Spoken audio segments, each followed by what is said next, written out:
Hello everyone. तो पिछले part में हमने देखा था कि हमारा हीरो कैसे अपने दुश्मनों से बदला लेता है। काफी सेटिस्फाइंग था, राइट। इस पार्ट के स्टार्टिंग में दिखाते हैं कि जुआन शुई जब किंग मिंग को लेकर वापस जा रही थी तो इतने सालों से एक सवाल जो कि किंग मिंग को बहुत ज्यादा परेशान कर रहा था वो उसका जवाब मांग ही लेता है। वो जुआन शुई से पूछता है कि आखिर तुम्हें मुझसे प्यार क्यों हुआ। जुआन शुई को काफी हैरानी होती है कि अचानक से उसका होने वाला हस्बैंड उसकी इस बात पर इतनी दिलचस्पी क्यों ले रहा है। लेकिन फिर वो किंग मिंग को किस करते हुए कहती है कि प्यार करने के लिए किसी वजह की जरूरत थोड़ी ना पड़ती है। और वैसे भी वो इतनी ज्यादा पावरफुल थी जब उसकी नजर किंग मिंग पर पड़ी और उसे पता चला कि वो कल्टीवेशन करके खुद को पावरफुल नहीं बना सकता तो उसका दिल किया कि वो किंग मिंग को हमेशा अपने पास रखे और सारी जिंदगी उसे प्रोटेक्ट करे। इसके अलावा उसे और कोई वजह बिल्कुल नहीं पता। हालांकि किंग मिंग अच्छे से जानता था कि जुआन शुई इसके पीछे भी कुछ छुपा रही है, पर वो फिलहाल उसे इंसिस्ट नहीं करता, बल्कि जुआन शुई के आगे कसम खाता है कि वो आज के बाद उसे छोड़कर कभी नहीं जाएगा। जुआन शुई को किसी चीज से प्रॉब्लम नहीं थी। वो कहती है कि तुम कुछ भी कर सकते हो दूसरी लड़कियों को देखने के अलावा,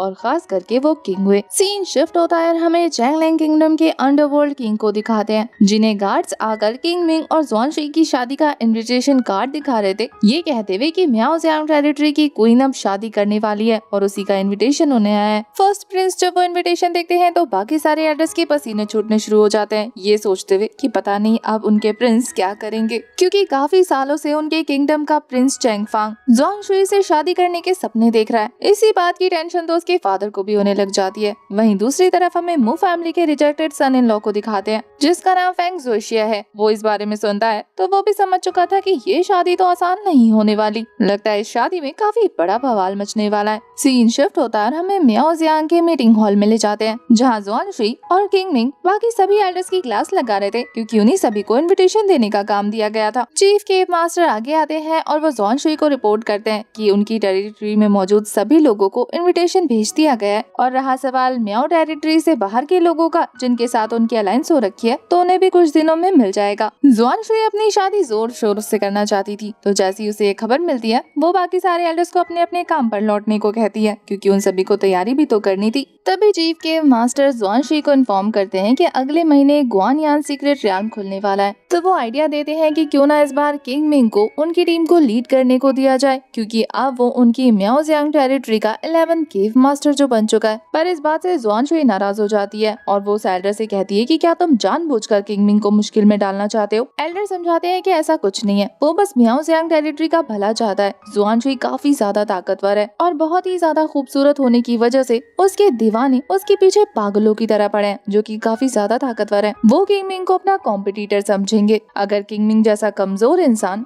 आपके साथ शादी करेगा तो ये चीज उन्हें अपनी इंसल्ट की तरह लगेगी, तो वो किंग मिंग को कभी भी आपके पार्टनर के तौर पे एक्सेप्ट नहीं करेंगे। किंग मिंग ने अभी अभी कल्टीवेशन स्टार्ट किया और उसके पास लड़ाई का कोई तजुर्बा नहीं है। इस सीक्रेट रियाल में सिर्फ दाओगोंग रियाल के नीचे के लोग ही एंटर कर पाएंगे, इसीलिए किंग मिंग के लिए अपनी पावर बढ़ाने और फ्यूचर के चैलेंजेस के लिए खुद को प्रिपेयर करने के लिए ये मौका बहुत ही ज्यादा अच्छा है। इस पर जुआन शुई कुछ नहीं कह पाती और किंग मिंग पूरी तरह से मास्टर की बात से सहमत हो जाता है। किंग मिंग भी कहता है कि उसे ताकतवर बनना है, और जैसा कि एल्डर ने कहा ये अपॉर्चुनिटी उसके लिए बेस्ट है। वो हमेशा जुआन शुई के पीछे नहीं छुपना चाहता। वो नहीं चाहता कि लोग उसे कहें कि वो औरत के पीछे छुपकर अपनी जान बचाता है। वो भी पावरफुल केव मास्टर बनकर जुआन शुई को प्रोटेक्ट करना चाहता है। तभी चीफ एल्डर किंग मिंग को बताते हैं कि 11 केव के लोग उसे एक्सेप्ट करने से मना कर रहे हैं। वो उसे अपने मास्टर के तौर पर नहीं देख रहे। उनका कहना है कि उन्होंने उसके पहले वाले मास्टर को जान से मार दिया, इसी वजह से वो एक कातिल है। अब किंग मिंग को वहाँ जाकर भी वहाँ का मसला सुलझाना होगा। ये सारी न्यूज देने के बाद एल्डर वहाँ से चले जाते हैं और उनके जाने के बाद जुआन शुई किंग मिंग से शिकायत करने लगती है कि आखिर अचानक से उसके दिमाग में ये पावरफुल बनने का ख्याल क्यों आया। क्या वो पावरफुल बनकर उससे दूर जाना चाहता है? पर किंग मिंग भी लाइक नहीं, वो अपनी प्यारी सी क्वीन को हमेशा प्रोटेक्ट करना चाहता है। उसे अच्छा नहीं लगता जब भी वो मुसीबत में पड़ता है और जुआन शुई को सबके ताने सुनने पड़ते हैं। वो कहता है कि वो जुआन शुई के लायक होना चाहता है, क्योंकि अब वो उससे प्यार करने लगा है, और अगर वो एक बार इमॉर्टल बन गया तो वो जुआन शुई को भी अपने साथ ले जाएगा इमॉर्टल रियाल्म। उसकी बातों पर तो जुआन शुई ब्लश करने लगती है। वो डेमोनिक खतरनाक क्वीन जिससे सारी दुनिया थर-थर कांपती है, वो अकेले में किंग मिंग की बातों पर पिघल रही है। यहाँ किंग मिंग उसे प्यार करने के बाद वहाँ से परमिशन लेकर जाने की तैयारी में लग जाता है। उसे कहना था कि उसे 11 केव के लोगों को भी तो समझाना है। जुआन शुई जिद करती है कि वो उसके साथ जाएगी, पर यहाँ किंग मिंग का कहना था कि नहीं, उसे लॉन्ग टर्म सॉल्यूशन चाहिए। अगर ज़ुआनशुई उसके साथ गई तो लोग उसे डर कर अभी के लिए तो चुप हो जाएंगे, लेकिन फ्यूचर में अंदर ही अंदर वो किंग मिंग को रिप्लेस करने के लिए प्लान्स बनाने लगेंगे। वो चाहता है कि वो लोग उसे दिल से अपने केव मास्टर के तौर पे माने, और उसके लिए उसे पर्सनली उन लोगों को जाकर दिखाना पड़ेगा कि आखिर वो उनके मास्टर बनने के लायक है या नहीं। वो ज़ुआनशुई से कहता है कि मुझ पर भरोसा रखो, आज के बाद से वहाँ से तुम्हें किसी भी तरीके की कोई प्रॉब्लम सुनने को नहीं मिलेगी। ज़ुआनशुई उस पर भरोसा करने को तैयार हो जाती है, लेकिन एक शर्त पे, उसे रात को 12 बजे से पहले घर लौटना होगा। वो तो उसे सल्यूट मारते हुए कहता है कि जी मैडम, आपका हुक्म सर आंखों पर। इसके बाद अपनी स्वॉर्ड निकालता है और फ्लाई करते करते 11 केव के पास पहुंचता है, जहाँ के लोग उसे देखते ही हैरान रह जाते हैं कि ये तो उनका नया मास्टर है ना, आखिर यहाँ पर क्या कर रहा है। वहाँ पर मौजूद लोग उसे ताने मारकर वहाँ से निकलने को कहते हैं, पर वो पैलेस का दरवाजा खोलकर सीधा अंदर घुस जाता है, जहाँ पर पहले से ही केव मास्टर की कुर्सी पर एक यंग लड़का बैठा हुआ था, जिसका नाम था चुआन वेई। किंग मिंग उससे सवाल करता है कि लगता है कि तुम गलत जगह पर बैठ गए हो, पर उसके भी तेवर अलग थे। वो कहता है कि क्या इस पर तुम्हारा नाम लिखा है? नहीं ना, तो फिर ये तेरी कैसे हुई? शायद उस बंदे को अभी तक किंग मिंग के बारे में पता नहीं था। वो कहता है कि ये मेरी इसलिए हुई क्योंकि मैं यहाँ का केव मास्टर हूँ। ये सुनते ही तो उसकी आंखें बड़ी हो जाती हैं, लेकिन फिर भी अपनी सीट नहीं छोड़ता। किंग मिंग भी काफी टेंशन के सामने उसी के सामने चेयर लगाकर बैठते हुए कहता है कि मुझसे ज्यादा तो तुम्हें अच्छे से पता होगा ना कि कैप रसली मेरी पोजीशन को अपना बताने की क्या सजा है। पता चलता है कि पहले वाला केव मास्टर इस बंदे का भाई था। इसी वजह से वो कहता है कि तुम्हारी वजह से मेरे भाई की जान गई,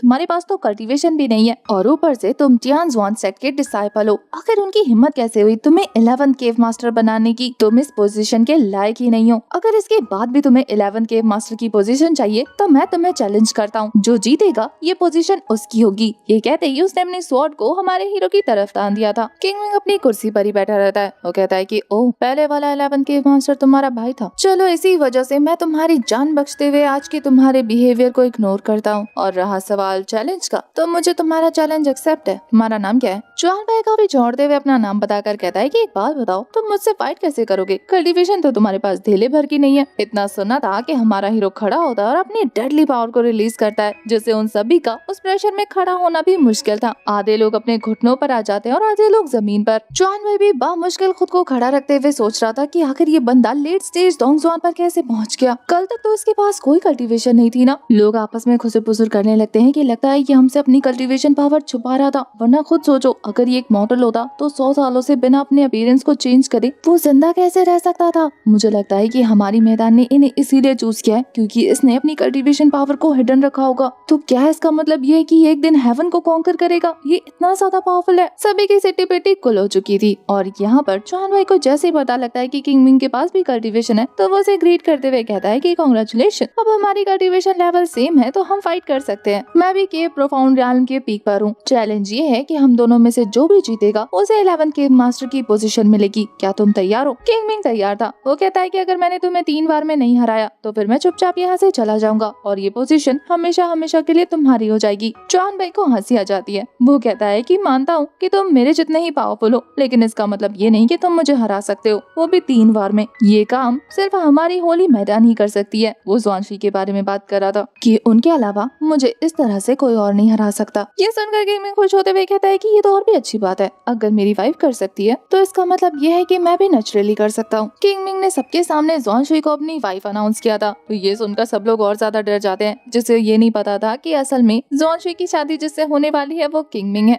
वो कहते हैं कि अब तो चुआन भाई गया, उसने एक साथ दो पावरफुल लोगों से पंगा ले लिया है, पर अपनी गलती एहसास होने की बजाय चुआन भाई और ज्यादा गुस्से में अपनी स्वॉर्ड रिलीज करते हुए कह रहा था कि तू कल को म्याओजियांग टेरिटरी का किंग बनने का सपना देख रहा है, तुझे तो हरा कर ये सपना चूर करना ही पड़ेगा। फिर क्या था, दोनों ही अपना अपना वेपन निकाल कर तैयार हो जाते हैं और हमारा हीरो चाहता था कि वो पहले अटैक करे। लड़ाई के लिए वो दोनों हवा में चले जाते हैं ताकि बाकी सारे लोगों को प्रॉब्लम ना हो। नीचे लोग उन दोनों की फाइटिंग के लिए काफी ज्यादा एक्साइटेड हो रहे थे। हर किसी ने अपना अपना फेवरेट कैंडिडेट चूज कर लिया था। कुछ लोग तो किंग मिंग से उम्मीद लगाकर बैठे हुए थे क्योंकि उनकी होली मैडम ने उसे चूज किया है। आधे लोग तो इसी बात से डर रहे थे कि अगर इस फाइटिंग के एंड के बाद किंग मिंग हार गया तो फिर वो कहीं नाराज होकर इन लोगों की क्लास न लगा दे। उनमें से कुछ लोग ऐसे थे जिन्हें अंदर की खबर पता थी। वो बताते हैं कि किंगमिंग ने तियान जुआन सेट के साथ अपने सारे रिश्ते खत्म कर दिए। ये सुनकर बाकी लोग जो किंगमिंग के लिए ग्रजेस पाल कर बैठे थे, उनका दिल साफ होना शुरू हो जाता है कि क्या ये सच में हमारी म्याओ टेरिटरी के लिए अपने सेट को छोड़कर आया, तो ये हमारे सेट के लिए लॉयल है। वो लोग इसी बारे में बात कर रहे थे, तभी उनका ध्यान जाता है ऊपर उन दोनों की फाइटिंग पर, जहाँ किंगमिंग के इशारे पर ये बंदा पहले अटैक के लिए प्रिपेयर था। जुआन भाई अपने सबसे पावरफुल टेक्निक टियान फिस्ट का इस्तेमाल करते हुए किंगमिंग पर एक जोरदार अटैक करता है। वहाँ मौजूद लोग ये देखकर हैरान थे कि क्या जुआन भाई ने इस टेक्निक को सीख लिया। उस टेक्निक की हेल्प से जुआन भाई ने अपने लिए एक जायंट फीस्ट तैयार कर लिया था, जो कि सीधा हमारे हीरो की तरफ आके बढ़ता है। पर यहाँ पर किंगमिंग अपनी जगह से बिल्कुल भी नहीं हिलता, वो अपनी जगह पर ही शांत खड़ा था। धीरे धीरे उसकी बॉडी उस पावर को एब्जॉर्ब कर लेती है और वो अटैक वहाँ से गायब हो जाता है। सबकी आंखें शौक में फट जाती हैं और हमारा हीरो भी लाइक, तुम अपनी पूरी पावर का इस्तेमाल कर सकते हो, तुम्हें शर्म करने की जरूरत नहीं है। मैं तुमसे वादा करता हूँ कि अगर तुम अपनी पूरी पावर भी यूज करो तो भी मैं एक कदम भी पीछे नहीं हटूंगा, और अगर हट गया तो समझ लेना कि उसी वक्त मेरी हार पक्की। तभी जुआन भाई अटैक करने के लिए स्पिरिचुअल फिनिश का यूज करता है। ये भी लोगों को हैरान कर चुका था कि जुआन भाई तो उनकी सोच से भी ज्यादा पावरफुल है, लेकिन देखते ही देखते किंगमिंग उस अटैक को फिर से वैनिश कर लेता है। इस अटैक की स्पिरिचुअल पावर भी उसकी बॉडी के अंदर एंटर हो चुकी थी और सभी लोग यही सोच रहे थे कि क्या किंगमिंग सच में इतना ज्यादा पावरफुल है। उन्हें तो पता ही नहीं था, क्या वो इतने सालों से सिर्फ क्रिपल होने की एक्टिंग कर रहा था। इधर दूसरी तरफ जुआन भाई को दिखाते हैं, जो एक के बाद एक काफी जोरदार हमले हमारे हीरो पर किए जा रहा था, लेकिन हम देखते हैं कि किंगमिंग अभी भी बहुत आराम से उसके सारे हमलों से बच जाता है। किंगमिंग का ये शानदार अंदाज देखने के बाद भीड़ में खड़े लोग आपस में कहते हैं कि क्या यही वजह है कि उनकी पावरफुल मेडन किंगमिंग से शादी करना चाहती है, उससे प्यार कर बैठी है, क्योंकि वो अंदर ही अंदर इतनी ज्यादा पावर होल्ड करके बैठा हुआ था। किंगमिंग ने जुआन भाई को काफी सारे मौके दे दिए थे। अब वो उसे कहता है कि ये तुम्हारा लास्ट चांस है, अपनी पूरी पावर का यूज करके अटैक कर सकते हो। वो अपनी स्वॉर्ड में स्पिरिचुअल पावर रिलीज करता है और उसी से अटैक करता है, पर किंगमिंग ने अपनी स्वॉर्ड की हेल्प से उस अटैक को भी ब्लॉक कर लिया था। इतना ही नहीं, उसने माइंड पावर का यूज करके उसकी स्वॉर्ड को भी कंट्रोल करना शुरू कर दिया था। ये देखकर जुआन भाई को गुस्सा आ जाता है और वो उसे हिट करने के लिए उसके पास आ जाता है, लेकिन किंगमिंग उसे उठाकर जमीन पर पटक देता है, जिससे बेचारे की हालत खराब हो जाती है। अब तो वो स्वॉर्ड लेकर उसके ऊपर तानते हुए कह रहा था कि अब ये तुम्हारा आखिरी मौका है, मैं तुम्हें 3 सेकंड का वक्त देता हूँ, या तो मेरे लिए वफादार होकर हमेशा काम करो या यहीं मारे जाओ। उसकी गिनती पूरी भी नहीं होती कि जुआन भाई अपने घुटनों पर आ जाता है और उसका वफादार बनने के लिए तैयार हो जाता है। पर किंगमिंग इतनी आसानी से उस पर भरोसा नहीं करने वाला था। वो कहता है कि तुमने अपने भाई की मौत का बदला लेने की कोशिश की, मैं इतनी आसानी से तुम पर भरोसा नहीं कर सकता, इसीलिए मैं तुम्हारी बॉडी में एक बग लगाने वाला हूँ। अगर तुमने बिना किसी चालाकी के 1 साल तक अपनी वफादारी साबित की तो ये बग अपने आप मर जाएगा, लेकिन अगर तुमने गद्दारी करने की कोशिश की तो ये तुम्हें मार देगा। जुआन भाई इस चीज के लिए रेडी था, तो हमारा हीरो उसकी बॉडी में वो बग ट्रांसफर कर देता है और उसे लेकर सबके सामने पहुंच जाता है, ये कहते हुए कि जुआन भाई ने तो मुझे अपना 11 केव मास्टर मान लिया, अगर किसी और को अभी भी मुझसे कोई शिकायत है तो वो सामने आकर मुझसे लड़ाई कर सकता है। देखा जाए तो जुआन भाई उन सभी में सबसे ज्यादा पावरफुल था। अब अगर वही हार गया तो किसी की हिम्मत नहीं होती कि वो आगे आकर अपने 11 केव मास्टर को चैलेंज करे। वो सारे लोग अपने घुटनों पर आकर हमारे किंगमिंग को अपना 11 केव मास्टर मान लेते हैं, वो भी पूरे दिल से, क्योंकि उन्होंने उसकी पावर देख ली थी। किंगमिंग जुआन भाई को 11 केव का कमांडर चीफ बना देता है और इसके बाद तो सभी लोग अपने घुटनों पर थे, तो वो उन्हें उठने को कहता है और एक काफी पावरफुल स्पीच देता है, जिसमें उसने कहा था कि आज के बाद उसकी सिर्फ 2 ही आइडेंटिटी है, पहला जुआनशी के पति के रूप में और दूसरा 11 केव मास्टर के रूप में। किंगमिंग कहता है कि अब जब वो यहाँ का मास्टर बन चुका है तो वो 11 केव को दुनिया का सबसे महान टेरिटरी बना देगा और इस काम के लिए उसे सबके साथ की जरूरत है। इसके बाद किंगमिंग ने सभी एल्डर्स को उनकी पोजीशन पकड़ा दी थी और ये सारे काम निपटाते हुए उसे काफी देर हो चुकी थी। उसे वक्त का एहसास नहीं रहता और उसे काफी देर बाद याद आता है कि अरे उसकी वाइफ तो उसका इंतजार कर रही है जिसे वो टाइम देकर आया था। तो फिर क्या था,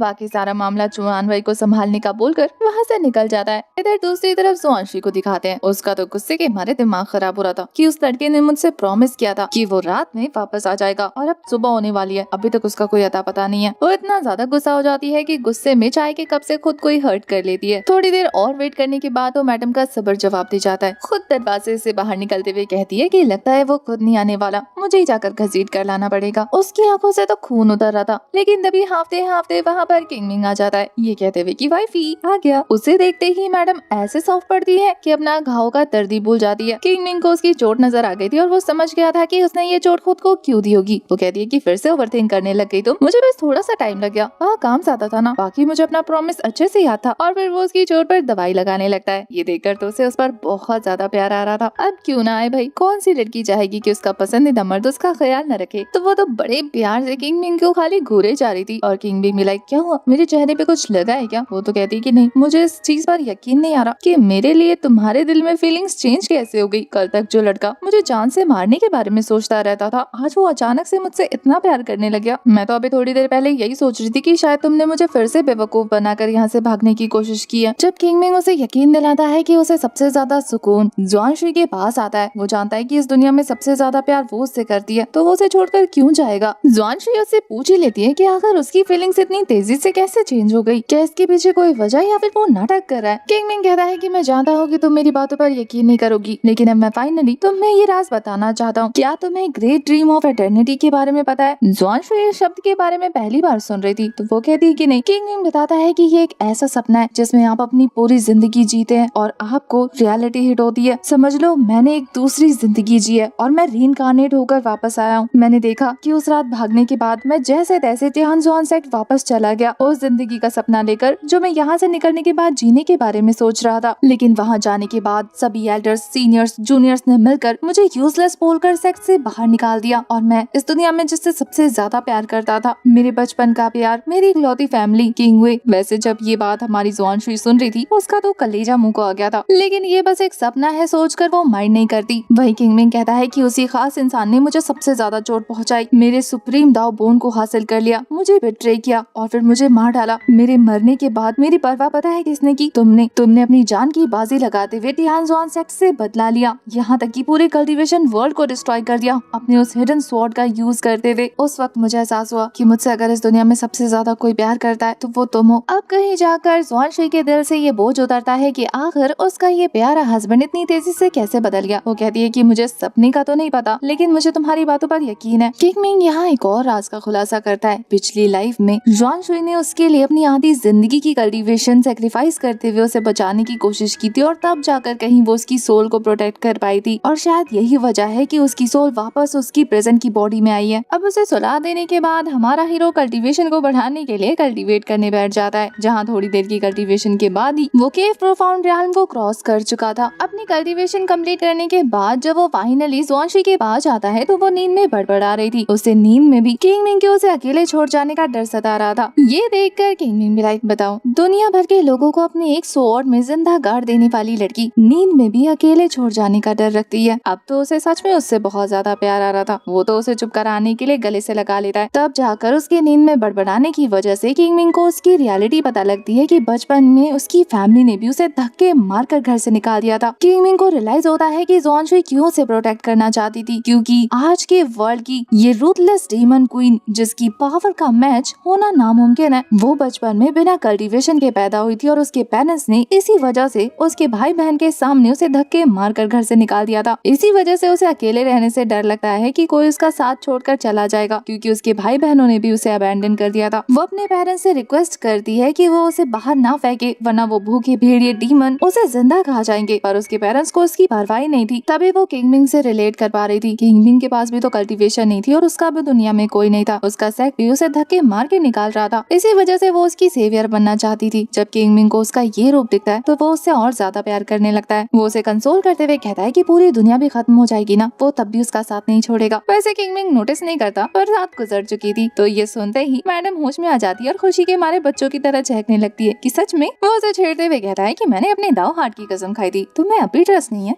उन दोनों की नोकझोंक चली रही थी कि तभी हमारा हीरो कहता है कि उसे सीक्रेट रियल्म जाने की तैयारी करनी होगी ताकि वो खुद को और ज्यादा पावरफुल बना सके, वरना 3 साल बाद जब उनकी शादी होगी तो उसके पावरफुल लवर्स उसे बहुत ही बुरी नजर से देखेंगे और वो नहीं चाहता कि उसकी वाइफ को उसकी वजह से किसी के भी ताने सुनने को मिले। ये सुनकर जुआन शुई भी लाइक, तुमसे शादी करना मेरी चॉइस है क्योंकि मैं तुम्हें पसंद करती हूँ, कोई कुछ बोल के तो दिखाए, मरते दम तक उसका पीछा नहीं छोड़ूंगी। वैसे तो वो पर्सनली भी चाहती थी कि किंग मिंग खुद को पावरफुल बना ले। जब नेक्स्ट मॉर्निंग किंग मिंग की आँख खुलती है तो उसे जुआन शुई अपने पास नजर नहीं आती। पूरा रूम चेक करने के बाद उसे उसका छोड़ा हुआ लेटर मिलता है। उस नोट में लिखा हुआ था कि वो दूसरे सेट गई है वहाँ के कलेश को सॉल्व करने के लिए, इसलिए उसे वापस आने में थोड़ा टाइम लगेगा। तब तक शायद किंग मिंग के सीक्रेट रियल्म जाने का टाइम आ जाए, इसीलिए वो किंग मिंग के लिए एक स्टोरेज रिंग छोड़ कर गई है जहाँ पर सीक्रेट रियल्म में यूज होने वाले काफी सारे हाई ग्रेड के वेपन हर्ब्स मौजूद हैं, जिनका इस्तेमाल करके वो अपनी जर्नी को इजी कर सकता है। वो किंग मिंग को धमकी देती है कि खबरदार अगर उसने अपनी जान के साथ कुछ किया तो वो उसे कहती है कि सही सलामत वापस आना। किंग मिंग रिंग को देखकर समझ जाता है कि उसकी वाइफ उसके लिए लो की ऑपरेटिव है। उससे डर है कि कहीं सीक्रेट रियल में उसके साथ कुछ हो ना जाए। इसके बाद शिफ्ट होता है और हम किंग मिंग को जानवी के साथ देखते हैं। वो भी उसके साथ सीक्रेट रियल में एंटर होने वाला था। सीक्रेट रियल के एंट्रेंस के बाहर काफी सारे लोग जमा हुए थे। तभी एल्डर उन लोगों को इन्फॉर्म करते हैं कि ये सीक्रेट रियल असल में 7वें लेवल के एल्केमिस्ट गुआन सेज की गुफा मानी जाती है। उस केव ड्वेलिंग के अंदर जाने के बाद उन्हें बहुत सारी जड़ी बूटियां, मेडिसिन,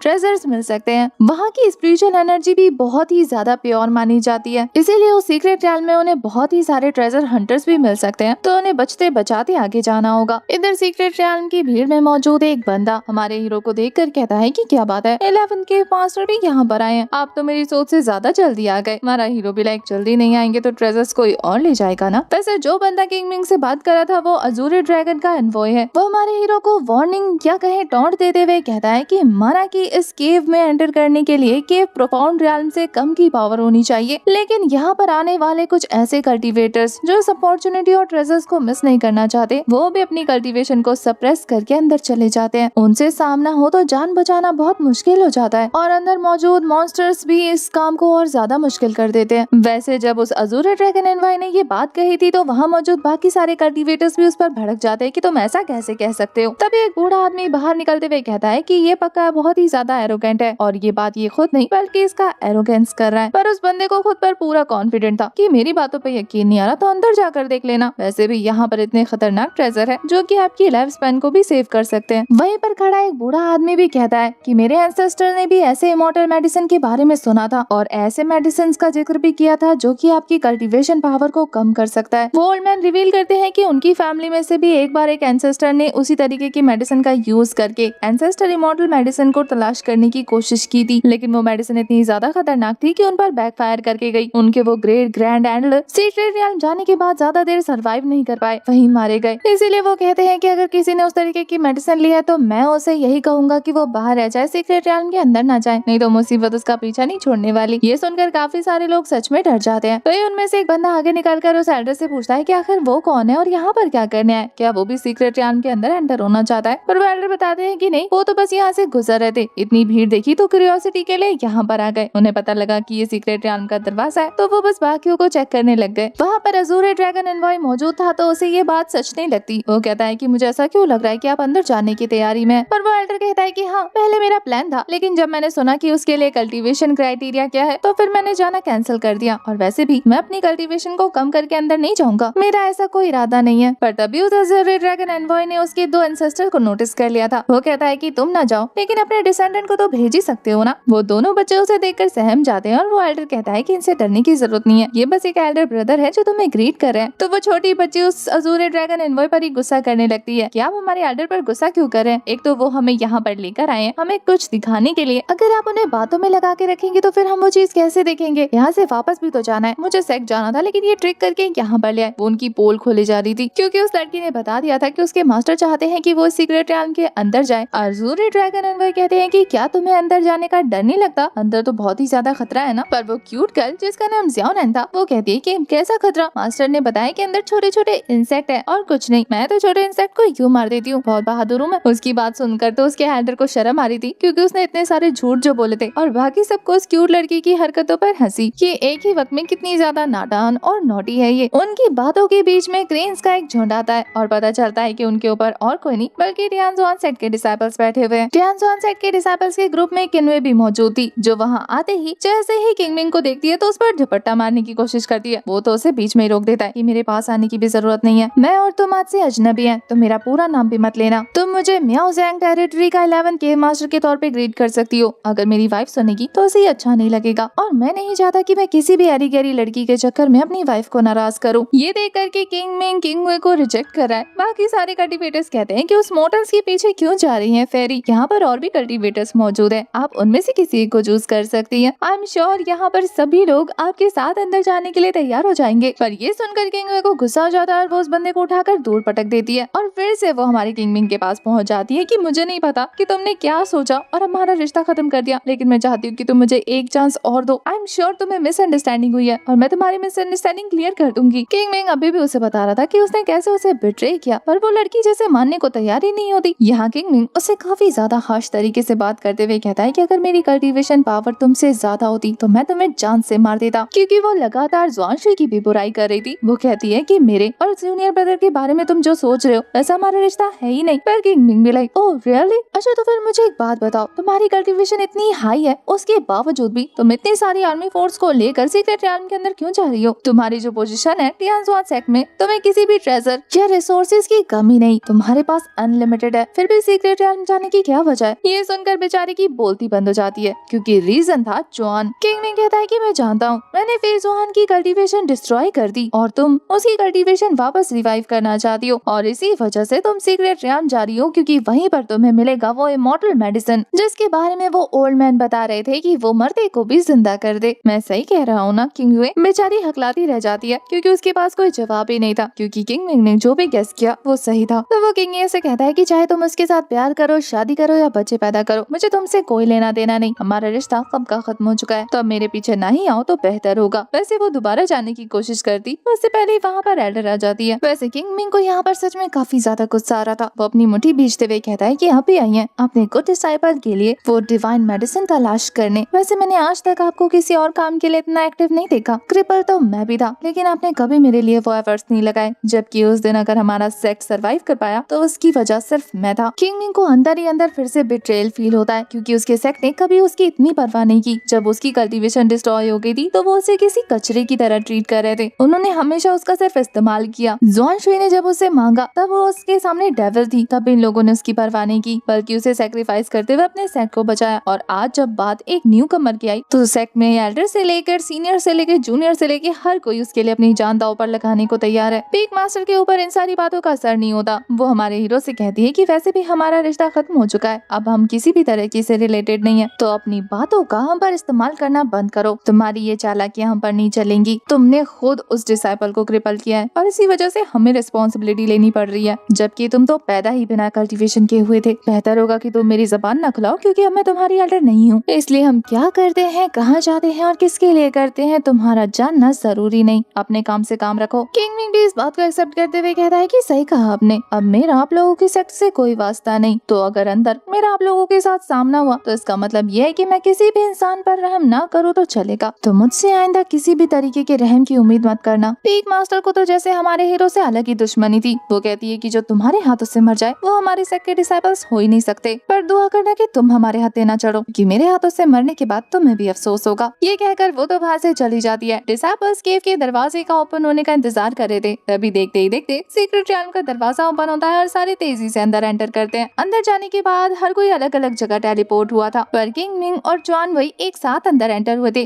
वहाँ के बड़े बड़े पेड़ों को और अलग से नजारे को देखकर वो हैरान था। वो कहता है कि मास्टर, ये जगह तो हमारी दुनिया से कितनी ज्यादा अलग है। किंग मिंग कहता है कि हाँ, ये तो अलग होनी ही है, क्योंकि ये सीक्रेट रियाल्म जो है, और वैसे भी इसे कहते तो केव है, लेकिन अंदर इसकी एक अलग ही दुनिया मौजूद है, जो देखने से पीसफुल लगती है लेकिन है नहीं। अंदर बहुत ही ज्यादा खतरा भरा हुआ है, इसलिए चौकन्ने रहना। रैंडमली किसी भी जगह टेलीपोर्ट हो जाने की वजह से बीस्ट के बीच में अफरा तफरी मच चुकी थी। उनके सामने भी एक बीस्ट आता है, जिसे मारकर वो लोग मजे से उसका गोश्त एंजॉय करने लग गए थे। किंग मिंग और जॉन वॉय के बीच में काफी अच्छी बॉन्डिंग क्रिएट हो गई थी। वो मीट का मजा लेते हुए कहता है कि आपके हाथों में तो जादू है, पता नहीं था। वैसे मुझे आपसे एक सवाल पूछना था कि आखिर आपने हमारी रूथलेस डीमन क्वीन को अपने प्यार की जाल में कैसे फंसाया? वो तो कहता है कि मैंने भी ये सवाल उससे पूछा था कि आखिर उससे मुझसे प्यार क्यों हुआ। उसने कहा वो बस मुझे प्रोटेक्ट करना चाहती थी। जॉन वही हैरान था कि क्या उसकी मिस को पहली नजर का प्यार हो गया? ये तो सुनने में भी कितना इम्पॉसिबल लग रहा है, क्योंकि उन्होंने दुनिया के कितने पावरफुल कल्टीवेटर्स को यूं रिजेक्ट कर दिया था बिना उनकी तरफ एक नजर भी देखे हुए, और उन्हें आपसे पहला प्यार हुआ। पर किंग मिंग उसकी बातों को इग्नोर करते हुए कहता है कि मुझे भी तुमसे एक सवाल करना है। एक बात बताओ, तुम्हारा भाई मेरी वजह से मरा था, तो क्या तुम्हें सच में मुझसे नफरत नहीं है? ये सुनते ही बेचारे के हाथ से खाना गिर जाता है। वो कहता है कि अब आप मेरे मास्टर हैं, मैं आपके लिए अपने मन में नफरत तो क्या शिकायत भी नहीं पाल सकता, और आप बेफिक्र हैं। मुझे अगर अपनी जान देकर भी आपको प्रोटेक्ट करना हुआ तो मैं करूंगा। मैं कभी रिबेलियस नहीं बनने वाला। अगर मैंने आपको ऐसा फील कराया तो मैं उसके लिए माफी मांगता हूँ। ये कहकर अपने घुटनों पर आ जाता है। उसे इतना पैनिक करता देखकर किंग मिंग भी लाइक, रिलैक्स हो जाओ, मैं तो बस सवाल कर रहा था। मैंने ये थोड़ी कहा कि सवाल का जवाब दोगे तो मैं तुम्हें जान से मार दूंगा। वैसे भी अपने भाई को मारने वाले को कौन ही पसंद करता है? हर कोई चाहता है कि अपने किलर को जान से मार दे। तो इसीलिए मैंने तुमसे सवाल किया कि क्या तुम भी ऐसा ही सोचते हो? पर जॉन वॉय की फीलिंग्स किंग मिंग को लेकर पूरी तरह से बदल चुकी चुकी थी। वो कहता है कि मैं समझ गया हूँ, आप मुझसे ज्यादा ताकतवर है, मैं ताकत के मामले में आपसे मुकाबला नहीं कर सकता। आपने उस दिन मुझे जिंदा छोड़ दिया, यही मुझ पर बहुत बड़ा एहसान है। मेरे दिल में आपके लिए कुछ भी नहीं। और रहा सवाल मेरे भाई की मौत का, तो उसने डीमन क्वीन के आगे अपनी जबान खोलने की कोशिश की, ये जानते हुए भी कि वो गुस्से की कितनी तेज है। उन्होंने उनको नाराज किया और इसी वजह से जान से हाथों बैठे। उनके मरने के पीछे उनकी खुद की गलती थी, आपका कोई कसूर नहीं। इसीलिए आपका यह सबऑर्डिनेट कभी भी आपके खिलाफ बगावत करने के बारे में नहीं सोच सकता। समझ ले कि जो इंसान उस दिन आपके सामने खड़ा था, आपने उस दिन उसे मार डाला, और अब जो इंसान आपके सामने खड़ा है वो एक नया इंसान है। किंग मिंग समझ गया था कि अब ये लड़का पूरी तरह से लॉयल है, इसलिए वो कहता है कि मुझे तुमसे एक और सवाल पूछना है। वो तो हाजिर हो जाता है कि जो हुक्म मेरे आका। किंग मिंग जानना चाहता था कि क्या जॉन वाई को जुआन शुई के पास्ट के बारे में कुछ पता है, जिसकी वजह से उसे इतना ट्रॉमा मिला कि वो आज भी रातों में डर जाती है, नींद में सहम उठती है और लोगों के छोड़ जाने का डर उसे अंदर से खा जाता है। जुआन शुई के पास लाइफ से जुड़े क्वेश्चन को सुनकर जॉन वाई पूछता है कि क्या आप फिफ्थ केव के बारे में जान चुके हैं। ये रिएक्शन देखकर किंग मिंग को पता लग जाता है कि जॉन वाई को पक्का कुछ ऐसा पता है जो कि उसे पता नहीं होना चाहिए। जॉन वाई बताता है कि इसके बारे में सिर्फ गिने चुने एल्डर्स को पता है, जिन्हें भी पता था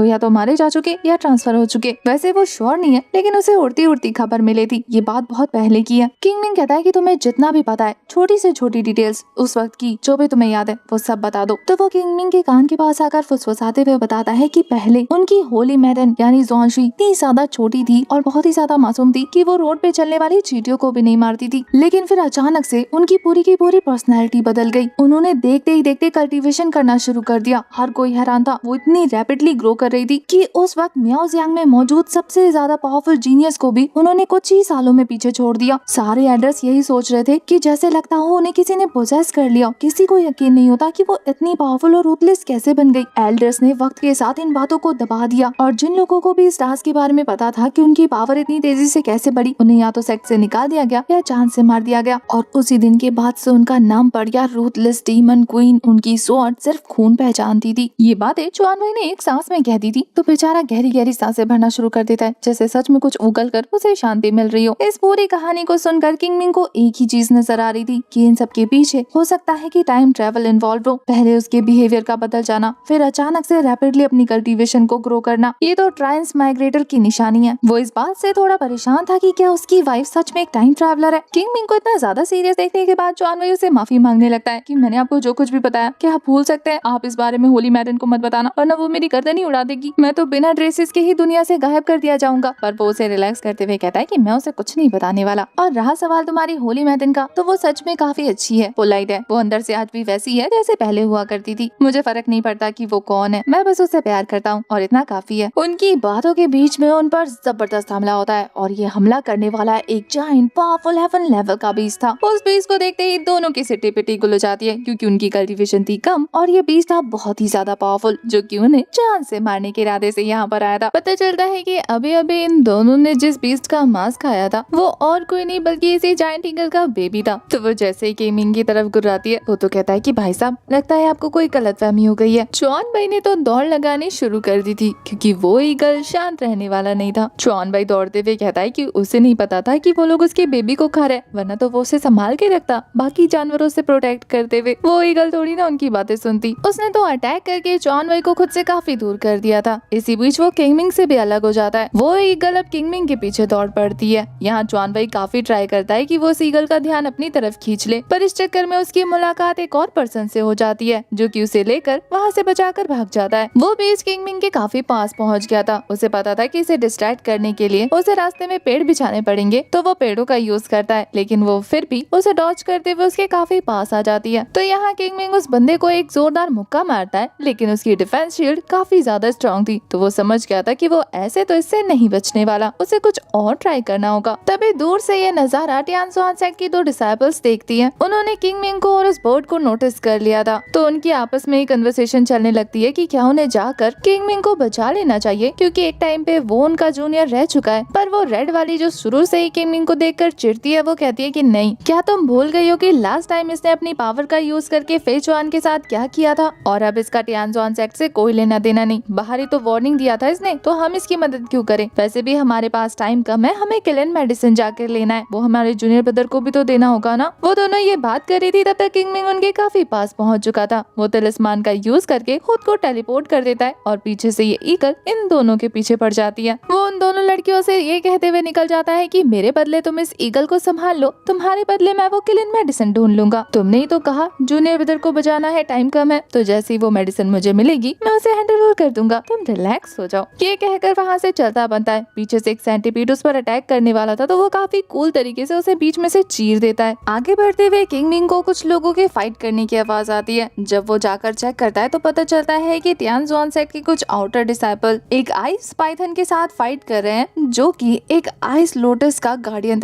उस आइस पाइथन का cultivation level heaven profound realm पर था। वो उन डिसाइपल्स को देखकर खुश हो जाता है कि ये तो आउटर डिसाइपल्स हैं, कितने ही पावरफुल होंगे। इसी वजह से तो उन्हें इस आइस पाइथन से फाइट करने में इतनी ज्यादा दिक्कत हो रही है। वैसे तो किंग मिंग अपनी पावर की हेल्प से बड़े आराम से उसे हरा देता, लेकिन वो चाहता था कि ये डिसाइपल्स थोड़ी मेहनत कर लें। बड़ी मुश्किलों के बाद वो उस आइस पाइथन को जान से मारकर उस लोटस तक पहुंचते हैं कि तभी वहाँ किंग मिंग आ जाता है, जो काफी ब्रूटली उन सभी को मारकर वो लोटस उनसे छीन लेता है। उनमें से एक बंदा इस बात पर काफी ज्यादा किलस गया था। वो किंग मिंग से कहता है कि तुम अपने फेलो डिसाइपल्स के साथ ऐसा कैसे कर सकते हो। वही किंग मिंग भी लाइक, कौन से फेलो डिसाइपल्स, क्या तुम जानते नहीं कि मैंने तियान ज़ुआनसेट छोड़ दिया और अब मैं फ्यूचर फ्यूनिक्स गॉड हूँ।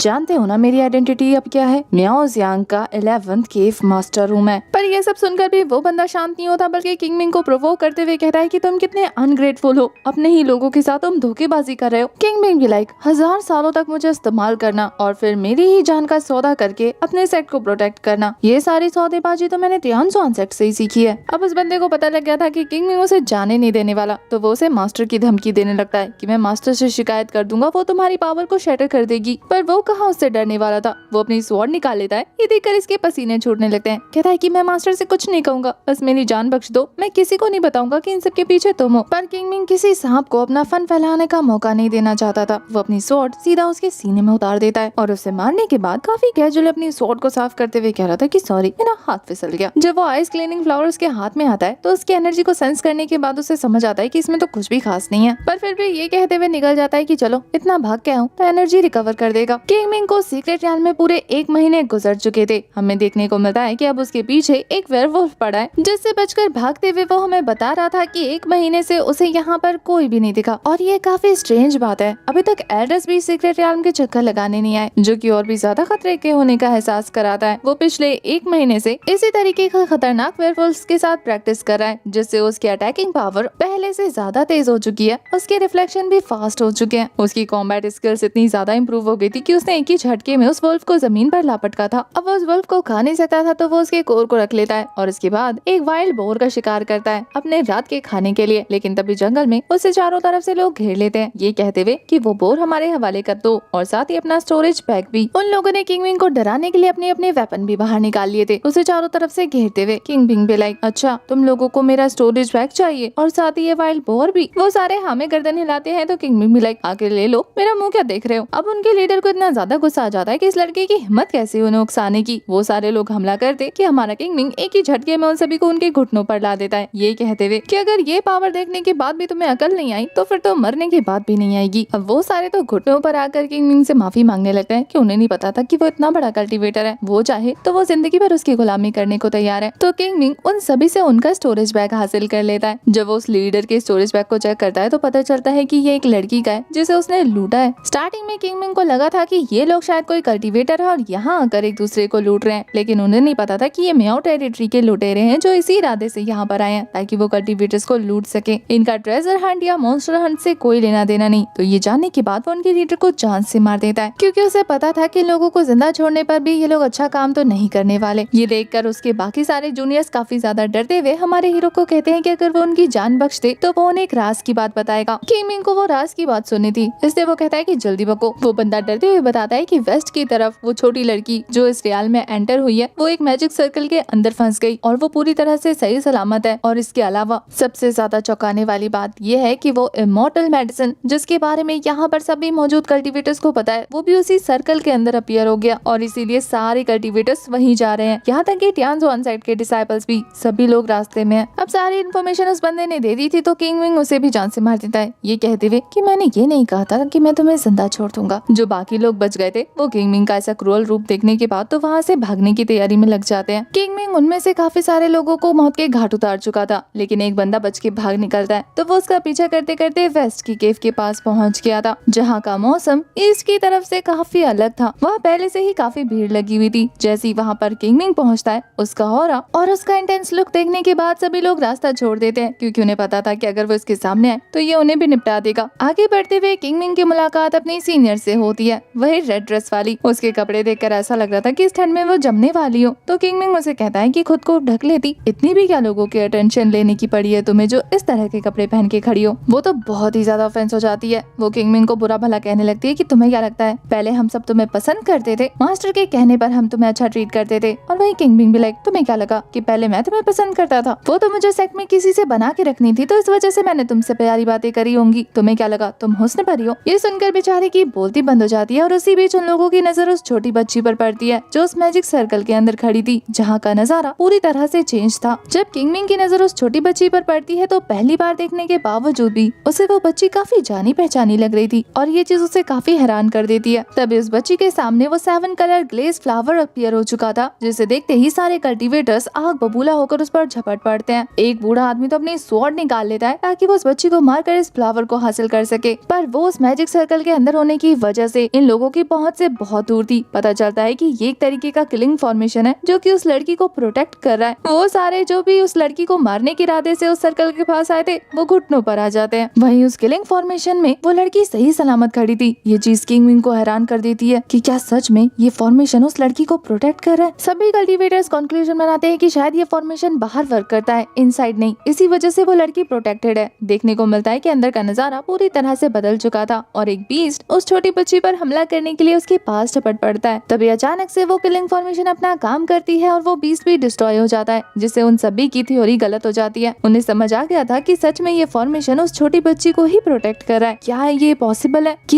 ये लड़की केव ड्वेलिंग के मास्टर गुई हुआन की डिसेंडेंट हो। अजूरी ड्रैगन एनवॉय को भी यही लग रहा था कि तभी देखने को मिलता है कि वो लड़की अंदर काफी ज्यादा डरी हुई आगे बढ़ती जा रही थी। बाहर से सभी लोग उसके लिए चेयर अप करने लगते हैं कि उस फ्लावर को हासिल कर लो, यहाँ तक कि हमारा किंग मिंग भी खुद को रोक नहीं पाता। अचानक से नोटिस करता है कि वो क्यों उस छोटी बच्ची की इतनी परवाह कर रहा है। तभी देखते ही देखते वो छोटी बच्ची उस लोटस तक पहुंच जाती है। हर कोई बस दुआ कर रहा था कि जल्दी से वो उस लोटस को हासिल करे, उसे बाहर लेकर आए उस मैजिक सर्कल से, ताकि इन लोगों को भी उसकी एक एक पेटल्स हासिल करने का मौका मिले। पर उस फूल को टच करने के बाद भी वो लड़की उसे पिक नहीं करती, बल्कि एक मामूली फूल को तोड़कर उसे ही घूरने लगती है। ये देखकर हर कोई उसे बेवकूफ कहने लगता है कि कितनी बेवकूफ लड़की है, अपने सामने इमॉर्टल फ्लावर होने के बावजूद भी उसे पिक करने के बजाय ग्रास पिक कर रही है। तभी रेड कलर ड्रेस वाली लड़की आ जाती है जिसका नाम ज़ियाओनैन है। ज़ियाओनैन उन सभी को डांटते हुए कहती है कि तुम सारे अकल के अंधे, क्या तुम लोगों को पता भी है कि 7 कलर्ड ग्लेज फ्लावर आखिर है क्या चीज। बेवकूफ वो नहीं बल्कि बेवकूफ तुम हो, क्योंकि तुम लोग गलत फ्लावर को गलत समझ रहे हो। बाकी सारे लोगों को गुस्सा आ रहा था कि आखिर ये ऐसा कैसे बोल सकती है, और वो फ्लावर, वो मामूली फ्लावर आखिर 7 कलर्ड ग्लेज फ्लावर कैसे हो सकता है। पर तभी ज़ियाओनैन बताती है कि उस फ्लावर को लेसर क्योस फ्लावर भी कहते हैं, जो कि इसी तरीके से डिजाइन की गई है कि वो क्योटिक एनर्जी को एब्जॉर्व कर सके, जो कि यिन और यान की फॉर्म में होती है। यांग वाला वो क्रिस्टल पेटल वाला फ्लावर है जिसे तुम लोग असली ग्लेज फ्लावर समझ रहे हो। वो तो बस उसके अपर शेल की तरह काम करता है जो उसकी नेगेटिव एनर्जी को एब्जॉर्व करता है। असली वाला फ्लावर तो वो है जो इस लड़की ने पिक किया है। उस क्लियर पेटल वाले फ्लावर की यिन एनर्जी एक इल्यूजन है और यांग एनर्जी वाला फ्लावर ये रियल है। ज़ियाओनैन हैरान थी ये जानकर कि ये छोटी सी बच्ची उस फ्लावर के बारे में काफी कुछ जानती है। तभी तो सिर्फ छूते भर से ही उसे सारी चीजें पता लग चुकी थी। बाहर के कल्टीवेटर्स उस छोटी बच्ची को मारने का प्लान बनाने लगते हैं ताकि वो उससे वो फ्लावर हासिल कर सके। यहाँ तक कि ज़ियाओनैन भी वो ये कहते हुए खुद को जस्टिफाई करने लगती है कि जूनियर ब्रदर को इसकी ज्यादा जरूरत है और यही वो चीज है जो उनकी कल्टीवेशन को वापस ला सकता है। एक छोटी बच्ची के हाथ में इस फ्लावर का क्या काम। किंग मिंग को उस पे काफी ज्यादा गुस्सा आ रहा था कि अब क्या तुम एक छोटी लड़की पर भी अटैक करोगी। वो तो अपनी पावर रिलीज करनी शुरू कर चुकी थी, पर यहाँ किंग मिंग उस छोटी बच्ची को प्रोटेक्ट करना चाहता था, इसीलिए वो अपनी आर्मी को तैयार कर लेता है कि मियाओ टेरिटरी के सारे डिसाइपल्स, मैं तुम्हें ज़ुआनशे के बिहाफ पर ये ऑर्डर देता हूँ कि तुम्हें आज से इस छोटी लड़की को प्रोटेक्ट करना है। अब मियाओ टेरिटरी के सारे लोग एक तरफ हो चुके थे और बाकी सारे डिसाइपल्स एक तरफ। वो मिलके आपस में ही प्लानिंग प्लॉटिंग करने लग गए थे। उन्होंने किंग मिंग के लिए मुश्किलें खड़ी करनी शुरू कर दी थी और इसी के साथ हमारा ये वाला पार्ट हो जाता है खत्म। अब देखना ये है कि किंग मिंग आने वाली मुसीबतों से कैसे लड़ता है। अगर आपको ये सीरीज पसंद आ रही है तो कमेंट में नेक्स्ट पार्ट लिखे, जल्दी ले आऊंगी। तब तक के लिए bye bye, tata, take care.